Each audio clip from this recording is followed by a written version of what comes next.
From UFOs to ghost and psychic powers, history is riddled with unexplained events. You can turn back now and learn the stuff they don't want you to know.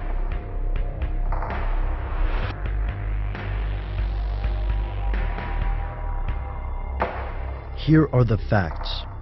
In the United States, taxation is a touchy subject. The income tax system as we know it began with the ratification of the 16th Amendment in 1913. Today, some voters believe people don't pay enough tax, and others believe people pay too much. One thing's for sure, you can count on taxes being a hot-button issue in every US election. While people don't always agree on what exactly is wrong with the current tax system, most folks will agree it's far from perfect. However, some take this a step further. Not only is the system broken, they argue, but it's not even legal. Here's where it gets crazy.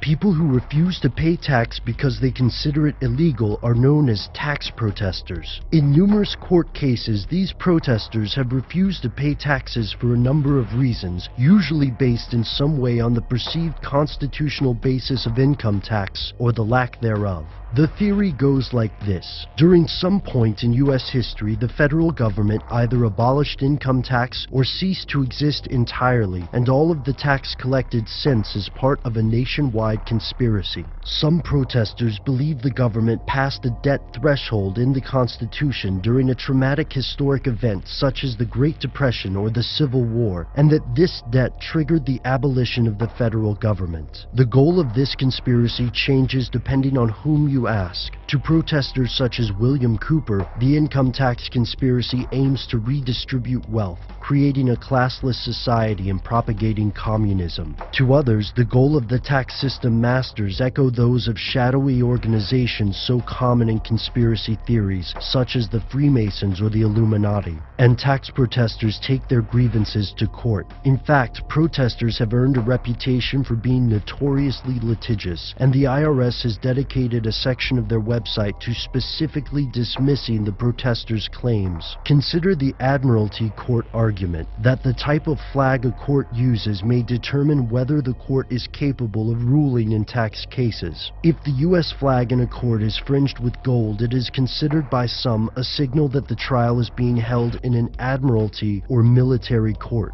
Others have focused on the use of the term voluntary. To tax protesters, voluntary means that citizens must elect to file tax returns. Other protesters have argued that printing their names in all capital letters refers to a different entity or person, as they do not capitalize their names in conventional use. Protesters have also argued that the US has switched to fiat currency and that they are not required to pay taxes using this tender. These arguments all have one thing in common: the belief that the government is taking advantage of uninformed citizens and that a person with enough knowledge of the law may avoid paying taxes. So how does the government react to these claims? Not well. In multiple cases, the courts have rejected these arguments as frivolous. According to the IRS, the word voluntary refers to the system of allowing taxpayers initially to determine the correct amount of tax and complete the appropriate returns rather than having the government determine tax for them. To mainstream America, these protesters are radical conspiracy theorists. The protesters argue that the average American simply doesn't understand the legal situation and that the government is breaking the law. And according to the tax protesters, that's the basic question. Is the IRS spending millions a year to enforce the law,